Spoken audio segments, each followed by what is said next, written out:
Hi again. Well, I'd like to talk about Gaza now and basically what we can do about it. I mean, the horrors of Gaza, they don't need any elaboration. We've been watching it on the TV, in the media for 1 month. And beyond the statistics, nearly 2,000 Palestinians dead, most of them civilians, 400 of them children, and over 9,000 wounded. That is people with legs and arms blown off, and total destruction of whole areas, and the human cost of it. We can see what's happening, we know what's happening, and there is total and absolute outrage this time about the attack on Gaza. All the goodwill, and even turning a blind eye amongst the general population, which has happened time and time again as regards Israel, because they do have a lot of goodwill amongst people in this country. There's no denying it. But that's all gone now, completely and absolutely. There's no ifs or buts. You either support the attack on Gaza or you support the people that are being attacked, and there's no halfway thing. You can't discuss the rockets that Hamas send over and the armaments that Israel have. There's just no comparison whatsoever. Just look at the casualty figures. Over 60 Israelis have been killed. All but 3 of them were troops. But this isn't the first time this has happened. This has gone on for years. And the world and the media, apart from initial outrage that lasts for a few moments, forgotten about it until the next round of atrocities has come on. Remember Shatta and Shabula camps, where many more thousands of people were slaughtered by the South Lebanese army, which was a proxy of the Israeli army, which assisted them to go into the camps and slaughter thousands of women and children and completely helpless men in their quest to destroy the Palestine Liberation Organization. People had their throats cut. Bodies were piled up in alleyways. This was after a huge siege which had already cost, by the phalangists, had already cost thousands of lives. So there's nothing new in this. This is not anything new. So what's the difference now? Well, I think it's quite simple. 24-hour television. 3 or 4 news channels, well, 4 news channels on the go all the time, reporting it all the time. Social media, stuff that didn't exist in the 70s, the 80s and the 90s, but now we have the internet, and now everybody's aware of it. That's the difference now. And I think the difference is that a substantial amount of the population here in the UK are absolutely sympathetic to the plight of the Palestinians in Gaza. Hamas, for example, well, I've got absolutely no brief for whatsoever, neither as any other anarchist, are described as terrorists. But you've got to remember, the founders of the State of Israel, and many people that run the State of Israel, up until quite recently, were also called terrorists by our state. Sinn Féin was regarded as terrorist. Nelson Mandela was regarded as terrorist. So I don't want to hear any more of this hypocrisy about terrorism. And also as well, Hamas was elected in Gaza, which is nothing more than a banter anyway, but it came as a big slap in the face to Israel. But they were democratically elected. The only demand of Hamas, and the only real demand, of realistic demand of the Palestinian population in Gaza, is that they be allowed to have open borders so they can go to work in Israel, which many of them do, and they can trade, and they can behave like normal people without being locked into what is one huge sweltering open prison with 2 million people living in completely unsanitary and overcrowded conditions even before this started, with the Israeli blockade that was going on, making life there virtually intolerable. Okay then, so what can we do about it? The population in the UK, not the activists, but the population in the UK that have been outraged by it. Oh, I'd like to say one other thing as well, is that Lady or Baroness Varzi resigned from her position in the in the cabinet today, or was it yesterday? I can't remember. It's late at night now. The truce is still holding as far as I know. But she resigned because of the uncritical support that this coalition government gives the Israeli state, to the extent of completely supporting them and supplying them with weaponry and support of the United Nations and the international bodies. So it's good to see Lady Baroness Varzi resign, but if she really wants to make a point and really make an impression and really show that she's a human being, she should also resign from the Conservative Party and give up her seat in the House of Lords and come and join the rest of the human race. That would really mean something. Anyway, so far there's been the usual well-attended demos marching from one empty building to another in central London. Has achieved absolutely nothing. But there has been other developments, more interesting, particularly around the Whitechapel area where I live, where you can see Palestinian flags on many lampposts. A very excellent piece of solidarity as far as I'm concerned.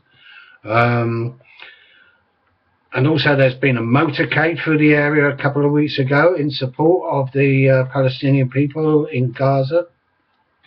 It was a good innovation. I'd like to see more stuff like that. And the fundamentalist nutters haven't been around trying to recruit either. That's because they're all busy trying to recruit for the so-called doomed Islamic State in Iraq at the moment. And they're focusing their atrocities over there. So we haven't had these people plaguing us.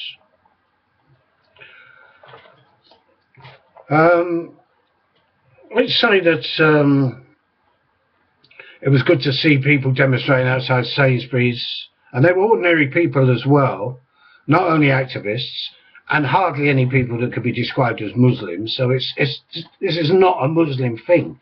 It's a thing about human beings. It's a thing about people fighting to survive and struggle against a completely overarmed, racist, almost apartheid state that is Israel.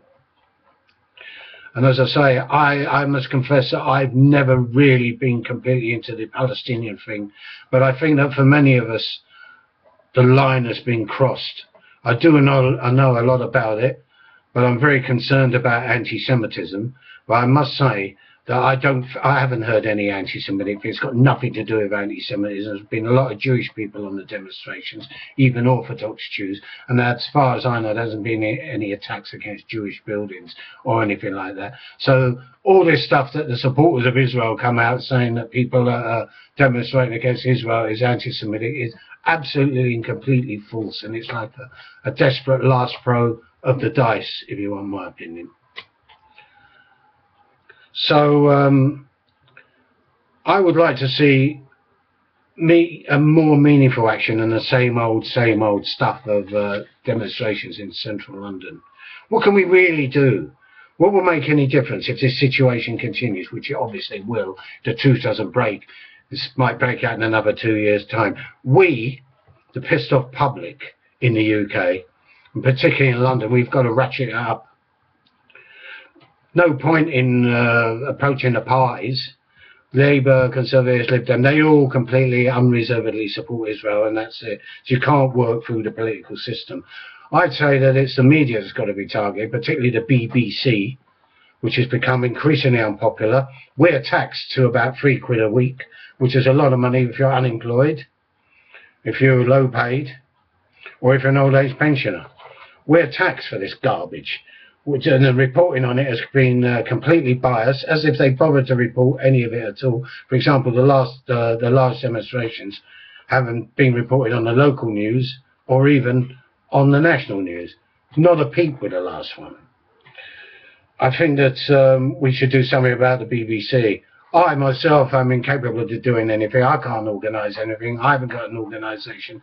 I mean, I'm only one person. But I would like to see some sort of spontaneity. If this atrocity continues, I'd like to see a march on the BBC. I'd like to see a motorcade outside the BBC, a complete blockage of the BBC to stop people from coming in and out, so we can make our point that we're tired of their coverage and their non-coverage and their biased coverage of what's going on in Gaza. And also as well, we should have large demonstration all in one day, with feeder marches going there, and we should stay there. No placards or anything like that. No Socialist Worker Party placards or Muslim Association of Britain placards. Let's make our own placards. I take my inspiration from the school kids demonstrations against the Iraq War, which I think was entirely spontaneous, and were, as I described, and very successful, and involved school kids not only from a Muslim background, but loads of black kids and loads of white kids from South London, North London, and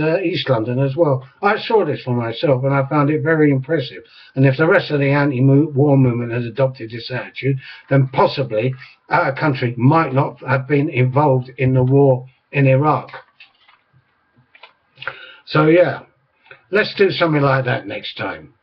Not useless demos, but something that really means something. Let's really target something. There's no point in marching to Parliament if it's empty. There's no point in marching there at all, whether it's empty or it's full. The BBC is the thing to take, and we've all got a stake in it. We all pay for it. So I think that we're entitled to mount a picket there to stop people from coming in and coming out, just to make a point, and to show solidarity with the people from Gaza, and to give ourselves some self-respect as well, because we've lost it. We've lost the ability to come out for ourselves, and our only forum is the streets, and we should get out onto the streets in circumstances like that, and not sterile demonstrations controlled by political parties that have got their own agenda, which has got absolutely nothing to do with anything that any of us really want. So yes, I think that that's the way forward. Action like that. And I think that the boycotts and stuff like that is good, but it's simply not enough. And we need rage and we need anger. I don't mean burning cars or anything like that, but we need to make our presence felt. And the way to do it is to get down to a place like the BBC and to absolutely blockade it with our bodies, with motor vehicles, and put central London in a gridlock. And do it on a weekday when it would really count, rather than the weekend when there's no one there except shoppers. Let's disrupt the city. Let's do something. Let's the people of Gaza know that we're actually interested in doing something for them, and that perhaps we could regain our self-respect, and perhaps we could have some real dialogue amongst ourselves in the only forum that really counts, which is the streets. That's all I want to say about Gaza at the moment. There's one other thing I'd like to add. I've been going well over time, but I think it's something that's very important, something I mentioned and hinted at the other week, which is about the two-doors policy in number 1 Commercial Street in Whitechapel, Aldgate, where I live, where there's one set of doors for the rich and one set of doors for the few lucky social tenants that live in the building.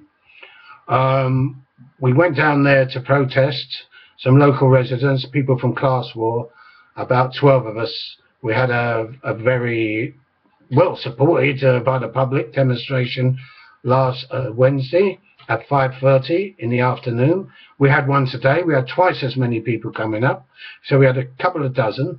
Again, it was quite raucous. There was no police, so therefore there was no trouble and there was no violence. There was a lot of support from the general public, and we're going to return next week at 5:30 on a Wednesday as well. So perhaps, as well as helping the people from Gaza and supporting the people from Gaza, we can actually get out there and support ourselves. So at this late period of night, I wish you a good night, and maybe see you next Wednesday at 5:30, and it's at Aldgate East Station. Bye.